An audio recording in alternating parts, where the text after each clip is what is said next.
Olá, boa tarde. Você acompanha agora as principais reportagens da HIT.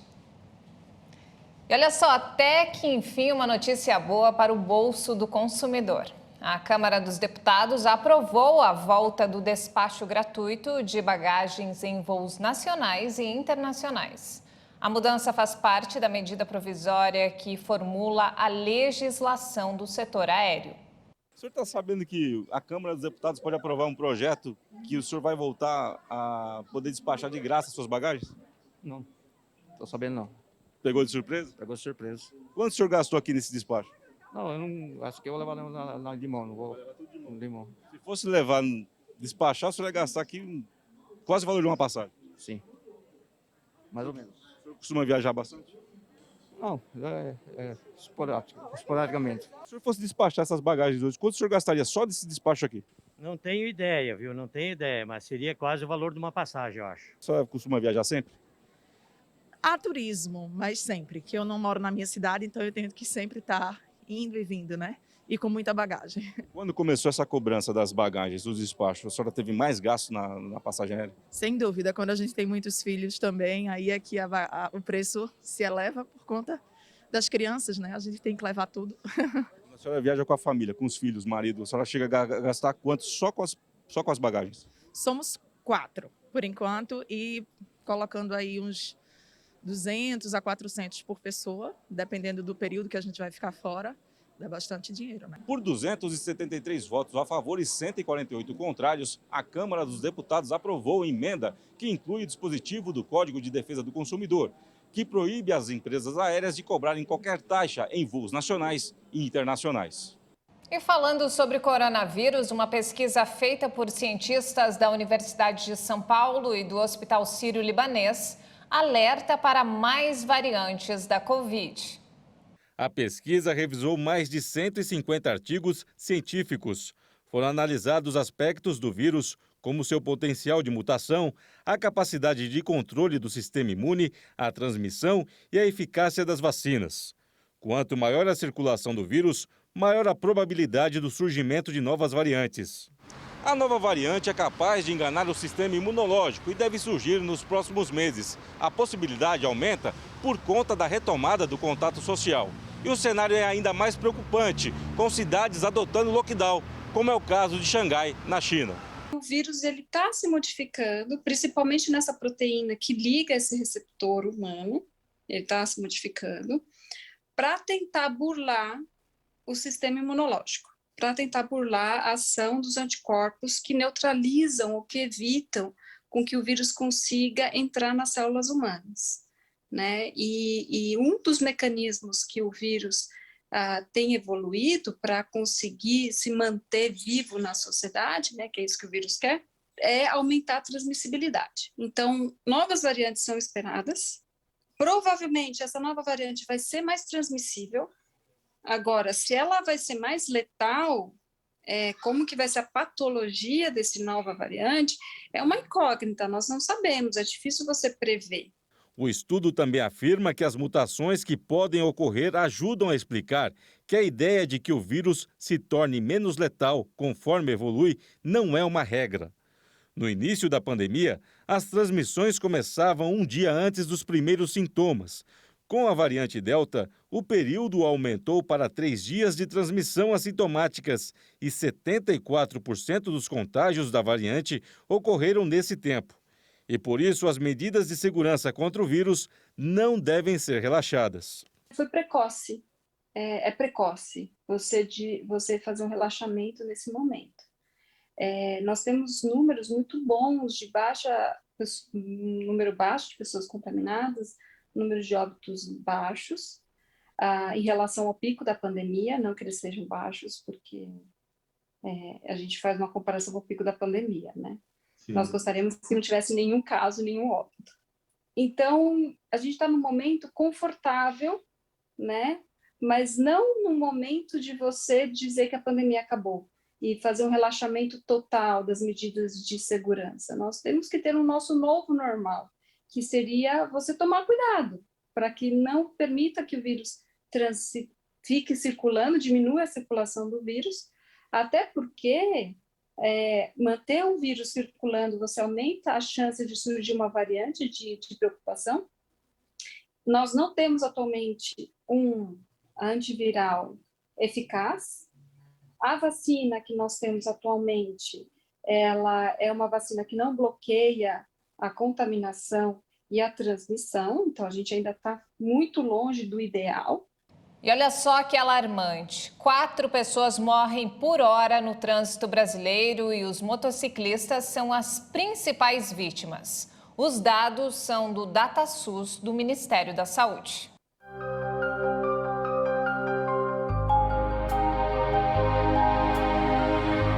As imagens gravadas por câmeras de segurança impressionam. Todos os dias, acidentes como esses tiram a vida de quase 100 brasileiros. Um problema de saúde pública, tratada pelo Observatório Nacional de Segurança Viária como uma epidemia. E a gente não tem um mecanismo de saúde ou um mecanismo que a gente consiga implementar, que a gente consiga reduzir de forma drástica esses acidentes ou esses sinistros que acontecem, né, no Brasil.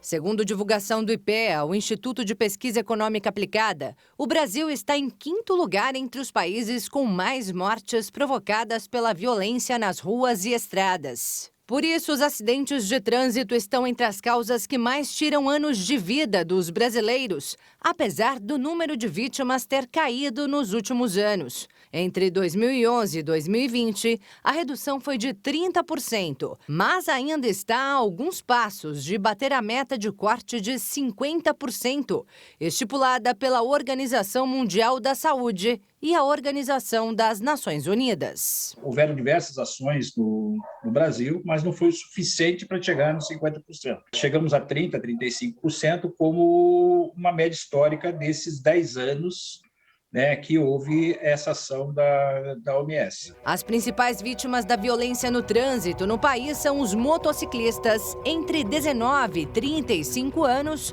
do sexo masculino. Fato que estaria diretamente relacionado ao aumento da quantidade de motocicletas no país nos últimos anos, especialmente para os serviços de entrega. Em 2006, o Brasil contabilizava 27 milhões de carros e 9 milhões de motos em sua frota. E em 2020, esses números saltaram para 58 milhões de veículos de passeio e 28 milhões de motocicletas. Enquanto em 1996 foram registradas 725 mortes de motociclistas, em 2020, mais de 11.500 morreram no país e passaram a corresponder a 36% do total de vítimas do trânsito.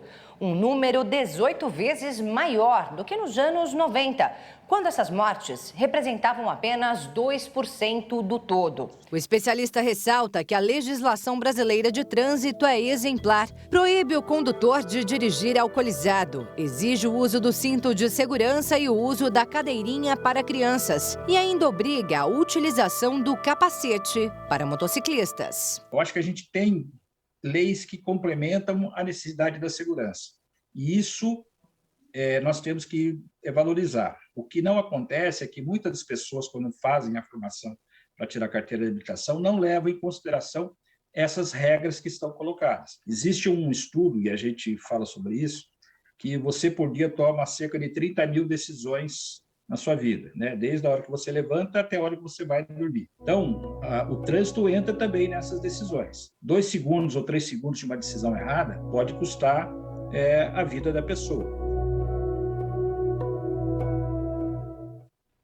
Em tempos de crise energética, nas ensolaradas favelas cariocas, surge uma iniciativa pioneira para promover o desenvolvimento sustentável a partir da geração compartilhada de energia solar. Os moradores beneficiados chegam a pagar metade do valor normal. Um grande alívio diante da previsão de aumento de 21% nas contas de luz este ano no país.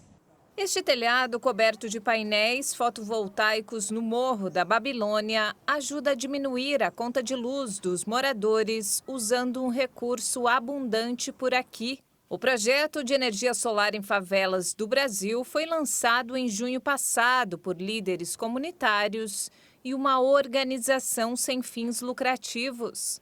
Hoje ela atende 34 famílias que recebem um desconto na própria conta de luz.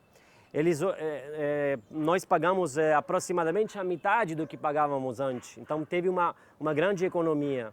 E o nosso sonho é poder cobrir a população geral daqui das duas favelas, né? Para que Chapéu, Mangueira e Babilônia possam se tornar comunidades autônomas do ponto de vista energético. Os 60 painéis fornecem eletricidade diretamente à rede. Em troca, a concessionária dá às 34 famílias participantes da cooperativa um desconto muito necessário. A energia que é injetada na nossa luz faz com que a conta caia assim, mais da metade do que nós pagávamos. Outros 44 painéis estão instalados em cima de empresas privadas que também recebem descontos como parte da cooperativa. Neste albergue, a economia na conta de luz chega a 70%. Podemos ver que funciona perfeitamente a energia. As pessoas... É que hay tan pouca informação no mercado, como funciona os painéis solares e funciona igual que não ter, ou seja, não tem muita diferença. A única diferença é que você sabe que a energia que você está utilizando vem do sol.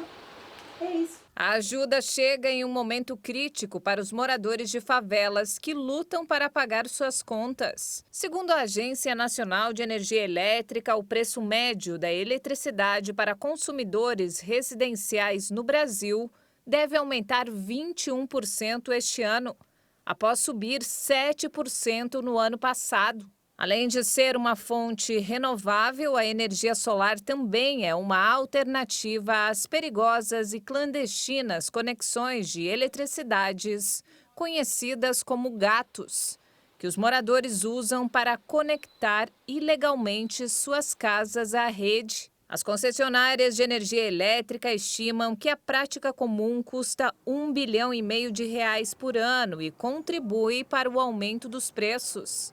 Atualmente, o Brasil obtém apenas 1,8% de seu consumo da energia solar. Um menino de apenas 5 anos de idade é o brasileiro mais novo a entrar para o Clube Mundial de Pessoas com Alto QI. Os testes realizados com o TEL constataram que o garoto é um verdadeiro gênio.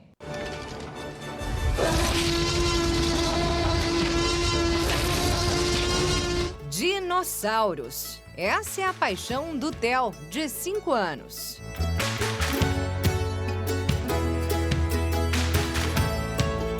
Eles são bem legais. Eu gosto muito de coisa pré-histórica.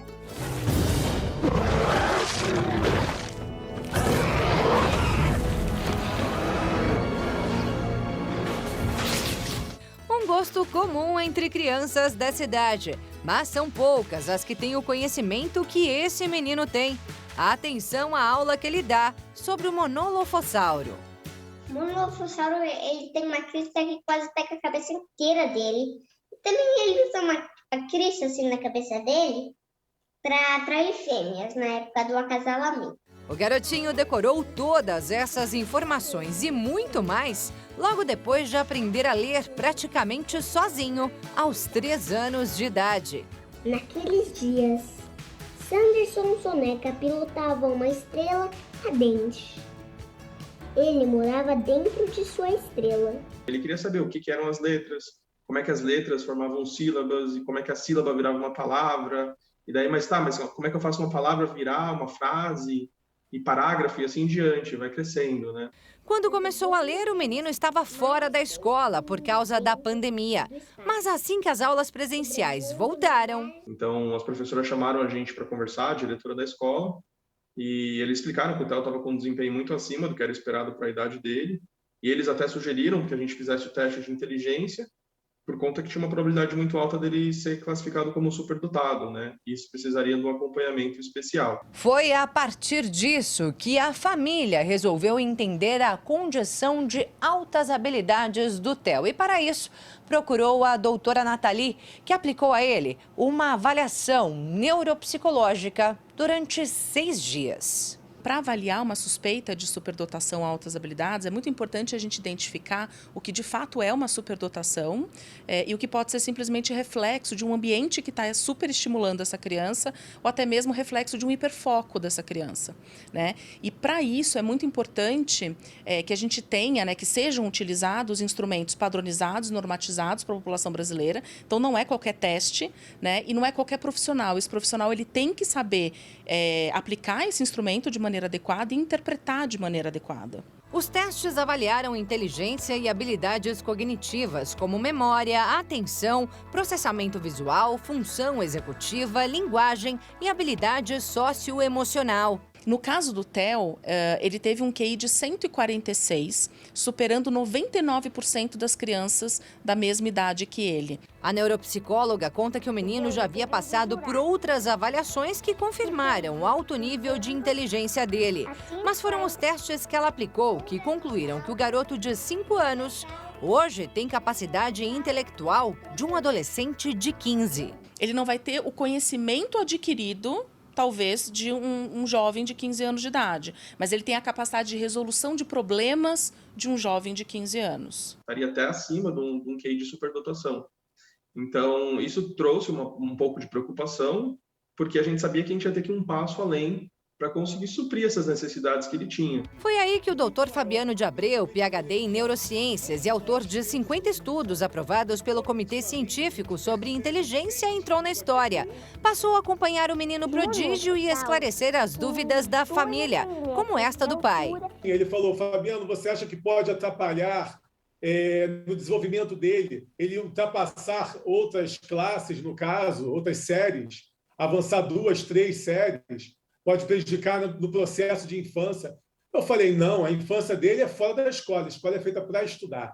Então, ele pode sim avançar as séries na escola e ficar mais equiparado ao nível intelectual dos outros alunos e deixa para ele ser criança fora da escola. E aí os pais ajudam ele a ser criança também. Uma criança especial que agora faz parte da Mensa Internacional, a maior, mais antiga e mais famosa sociedade de autoquociente de inteligência do mundo. Hoje, o Brasil, nenhuma escola, nem universidade está preparada para o TEL, infelizmente.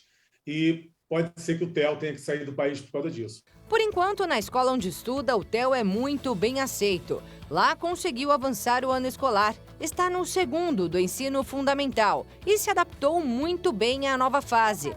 Mas quem sabe, num futuro não tão distante, ele vá mesmo estudar fora do país. Até porque oportunidades começaram a aparecer. O menino já tem bolsa para seguir os estudos em Miami, nos Estados Unidos. Com tantas qualidades, outras oportunidades virão. E aqui no Brasil ou qualquer outro lugar, o menino certamente tem tudo para ter um futuro brilhante. E olha que ele já tem até alguns planos. Por enquanto, eu acho que eu vou ser dentista, bombeiro, artista ou policial. Mas ainda tem muitas outras profissões que eu posso aprender. São várias as possibilidades para o garotinho que pensa como gente grande e já é capaz, inclusive, de dar esperança ao mundo. Por acaso, assim, você tem alguma ideia do que pode ser feito para tornar o mundo que a gente vive um mundo melhor? Conseguirem limpar o rio Tietê e também pararem de jogar lixo nele. Ótima ideia, viu? Ótima ideia. Isso faria bom pro lago, daí teria mais peixes no caminho, não teria aquele fedor de meia de chulé. Nós paulistas agradeceríamos se o rio Tietê fosse limpo, bastante.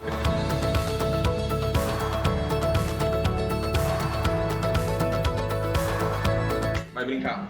Obrigada, Theo. Um beijão. E veja a seguir. Organização Mundial da Saúde confirma a morte de uma criança em onda misteriosa de hepatite. E ainda diversão para toda a família.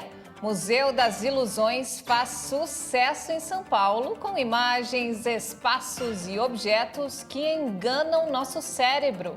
Nós voltamos em instantes. Até já!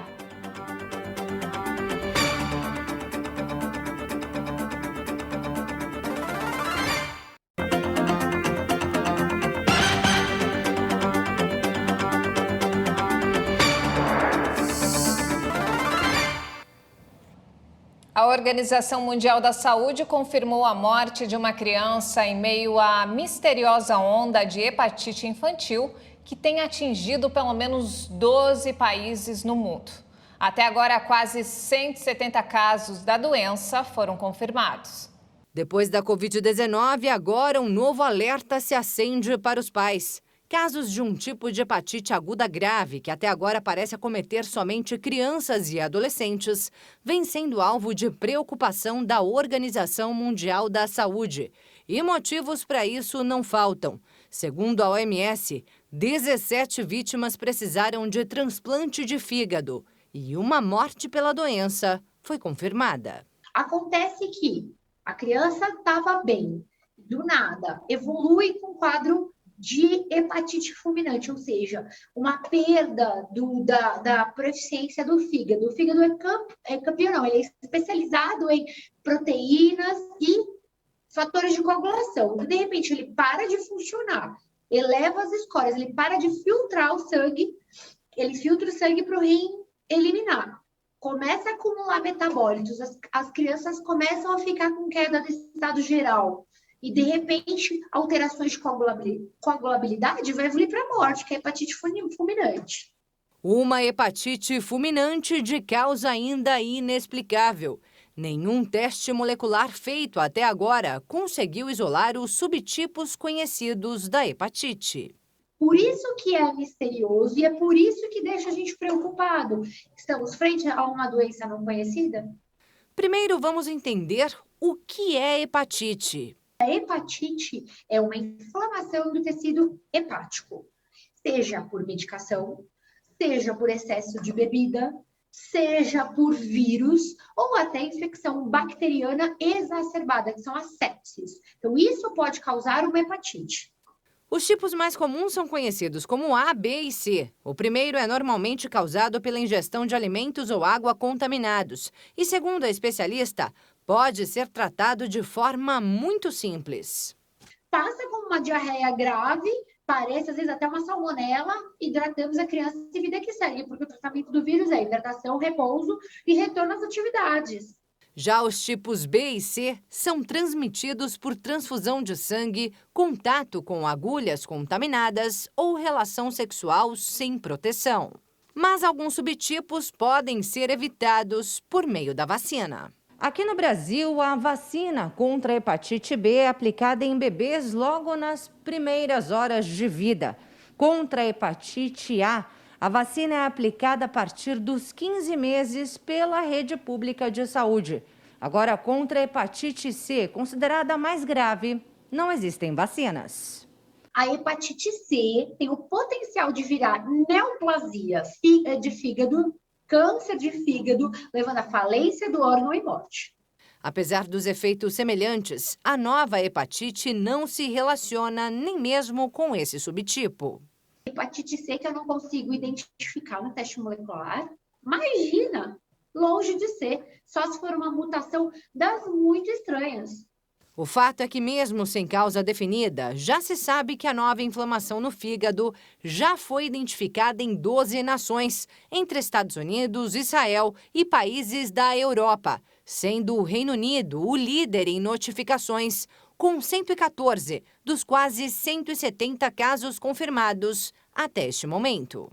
E ainda que pareça estar distante, segundo a especialista, o alerta de cuidados serve também para o Brasil. Você está vendo acontecendo em diversos territórios. Eu não tenho um grande número, mas espera aí, eu estou com vários casos em diversos territórios. Nós somos um país de grande rotatividade. Olha o nosso aeroporto de Guarulhos. Somos paradas para outros destinos, com certeza. Agora, nós não temos como nos defender de algo que a gente não sabe como funciona. Então, manter as medidas básicas. Lavar muito bem a mão, os alimentos. Das medidas do Covid, que a gente não sabe se é uma coisa que pega pelo ar, a gente mantém a nossa máscara e distanciamento social. Além disso, a doutora lembra que é importante observar os sintomas da doença, que em casos já avançados são urina escura, fezes de cor acinzentada, coceira na pele, que também pode ficar amarelada, bem como os olhos, dores musculares e articulares, além de febre. Mas os primeiros sinais são estes.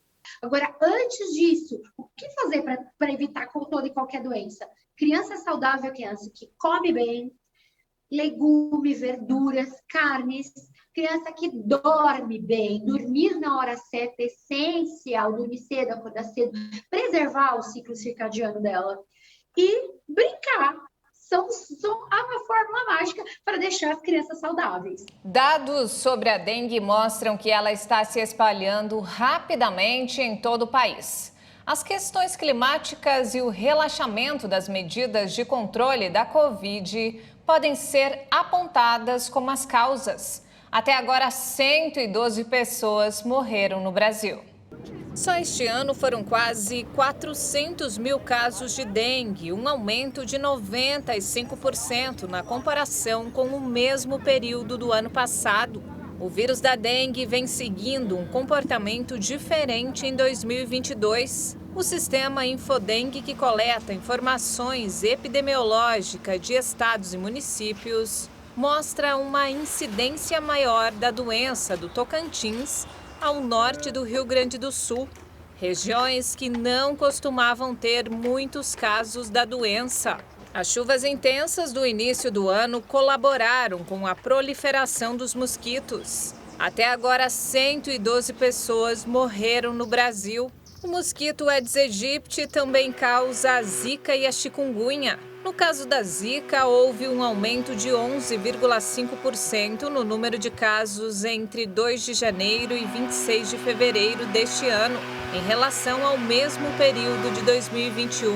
Já a chikungunya registra uma queda de 10,4% entre 2 de janeiro e 12 de março de 2022. No comparativo com o mesmo período do ano anterior, as 3 doenças que têm o Aedes aegypti como transmissor possuem sintomas similares, como febre, dor de cabeça, dor nas articulações e manchas vermelhas pelo corpo. Combater os focos do Aedes aegypti é fundamental para evitar a proliferação dos mosquitos. Ainda não existe uma vacina contra a dengue adotada pelo SUS. Por enquanto, a única vacina adotada pela Anvisa é particular. Só é recomendada para quem já teve a doença. As pesquisas científicas de um imunizante brasileiro estão em andamento. A crise de tontura afeta cada vez mais pessoas em todo o mundo e muitas vezes está relacionada à ansiedade. Nosso repórter traz dicas para incentivar o correto diagnóstico e tratamento de um problema cada vez mais comum. Miriam tem 50 anos e há 25 sofre com problemas de tontura. Nesse período, ela procurou vários especialistas que nunca chegaram a um diagnóstico. E isso tem atrapalhado e muito a vida da auxiliar administrativa. Eu sinto o quarto rodando como se eu estivesse naqueles brinquedos que giram em alta velocidade. E isso me dá muito enjoo, um mal-estar muito grande. E eu sento para ver se passa, mas eu não posso nem tentar levantar, porque senão eu não consigo andar reto. Tiro o equilíbrio, inclusive. E aí, normalmente, quando a crise vem violenta assim, ela se arrasta para o resto. Durante o dia, aí tem afetado bastante no meu rendimento no trabalho. E essa é a sensação. Mundo girando, como se estivesse em meio a um terremoto ou sob efeito de um medicamento forte. Em alguns casos, o paciente corre o risco de sofrer acidentes, como quedas durante caminhadas. Segundo a Organização Mundial de Saúde, a tontura é um problema mais comum do que muitos imaginam. Para você ter uma ideia, a cada 3 pessoas, uma sofre com esse mal. E ele está relacionado a diversos fatores. E o principal deles é a ansiedade, o mal da vida moderna. Com a pandemia, as pessoas ficaram presas em casa, as pessoas ficaram assustadas com medo de morrer. No primeiro ano não tinha vacina, né? Então, e a TV também trazendo informações que muitas vezes não eram informações positivas, né? Eram informações de cunho mais negativo mesmo, por conta da situação de caos que se instalou no planeta, né? Então, tudo isso deu um burst, né? Deu um boom né, nos sintomas de ansiedade e depressão. Quando eu era mais nova, eu nunca procurei saber a causa. A gente trabalhava com a hipótese de que você não está dormindo o suficiente, você não está se alimentando adequadamente, pode ser tudo isso, estafa, estresse, cansaço. Porém, quando fui ficando mais velha, e você vai passando a ter uma vida mais regrada, mesmo assim, a tontura continuou lá, firme e forte comigo. Por isso, os especialistas alertam: é fundamental procurar um médico ao perceber o problema. A tontura, ela é um sinal de assimetria, de que alguma coisa no corpo não está equilibrada, porque a gente tem 2 labirintos, um de cada lado do ouvido, né? São como pratos de uma balança, eles têm que estar alinhados. Se eles não estão alinhados, isso significa uma assimetria. Essa assimetria, por exemplo, pode ser um diabetes, pode ser um problema de tireoide, pode ser um AVC, né? Então, investigar é importante porque, de repente, você pode descobrir uma outra doença. Pode ser uma hipertensão arterial que o paciente nem sabia que tinha. Por causa do alto índice de violência nas escolas, principalmente nesta volta pós-pandemia, as instituições de Campo Grande, no Mato Grosso do Sul, vêm trabalhando o tema com os alunos de forma lúdica. A reflexão sobre o comportamento do agressor e da vítima de bullying pela visão de quem já passou por essa situação. Quando eu estudava do sexto ao quinto a sexto ano, eu sofria bullying, assim, agressão física, porque por causa da minha aparência e da minha personalidade de antes. De acordo com especialistas, esse tipo de comportamento que leva ainda a agressões verbais e psicológicas são recorrentes nas escolas. Por isso, a importância da conscientização, seja por meio de depoimentos, de palestras, de apresentações lúdicas como esta, onde as gotas penduradas no guarda-chuva representam lágrimas de dor pelas ofensas sofridas a cada apelido maldoso. Ou seja, pela música, que envolve e melhora o convívio uns com os outros. O projeto, desenvolvido na Escola Estadual Professora Neider Sueli Costa Vieira, no bairro Aero-Rancho, em Campo Grande, exigiu pesquisa e envolvimento de todos. É um projeto que envolve todos os professores, todos os alunos da escola, desde o 7º ano do Fundamental 2 ao 3º ano do ensino médio. Os pais também foram convidados a prestigiar as apresentações e a refletir sobre o importante papel deles junto à escola no combate ao bullying. Tudo passa pelo respeito e pela autoestima. Aquilo que falam para você, quando você tem um ego fortalecido, não importa muito, né? Você ouve, mas aquilo não te afeta tanto, né? É se fortalecer ao ponto de entender que a opinião do outro pode chegar até você, mas que ela não muda quem você é, porque você sabe, você tem consciência de quem você é. E antes de encerrar, uma dica de um passeio diferente, não só para as crianças, mas para toda a família. Um museu que faz sucesso aqui em São Paulo com imagens, espaços e objetos que enganam nosso cérebro. Acompanhe.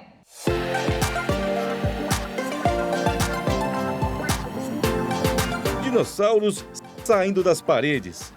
E quem não gostaria de um sorvete gigante igual a esse? Será que eu estou igual o João, daquela história do João e o pé de feijão? Que acordou numa casa de gigante com móveis enormes, igual essa cadeira aqui? Pois é, acho que não. Essa cadeira, que está totalmente desmontada, faz parte das atrações do Museu das Ilusões. E esse nome não foi escolhido por acaso. O objetivo aqui é estimular a imaginação, confundir o cérebro usando a ilusão de ótica. Ficou com medo de cair nesse buraco aí? Fiquei. Parece que vai cair lá no térreo do shopping. Na foto fica bem nítido, ó, o efeito. São 12 ambientes separados que abrigam 80 peças de artistas brasileiros. O maior acervo de ilusão de ótica do mundo, que além de divertir, também é um programa educativo. Mas a ilusão que nós vemos nas artes, em sons, música ou sensação, são normais para todos nós e são estímulos totalmente benignos. Existem alguns exemplos que talvez estejam na ilusão ou não, é o que nós chamamos a sinestesia. O que é sinestesia? Imagina uma pessoa que vai tocar piano. Cada nota, dó, ré, mi, fá, sol, lá, si, dó, representa uma cor. Ela vê aquela cor. Isso aí é doença? Não. É um dom que ela tem. É normal. É uma ilusão, ela vê a cor de acordo com aquela nota musical que foi tocada. O Daniel trouxe a família inteira para participar dessa viagem no mundo das ilusões. E todos entraram na brincadeira. Muito legal, viu? Assim, os efeitos realmente são bem interessantes, né? E é bom vir com tempo. Bastante tempo que aproveita mais, 1 hora, 2 horas aí para se divertir bastante. Dá para se divertir bastante com a família.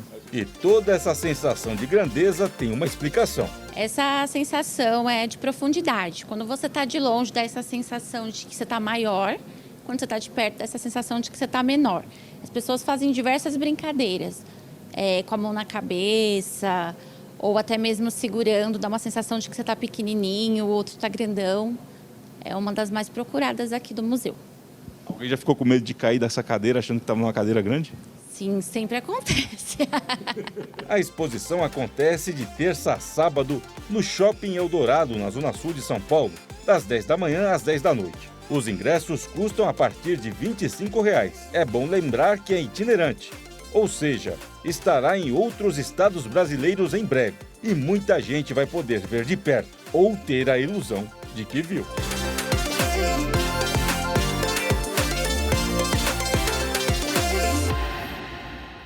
E não temos mais tempo, essa edição fica por aqui. Mais informações ao longo da nossa programação.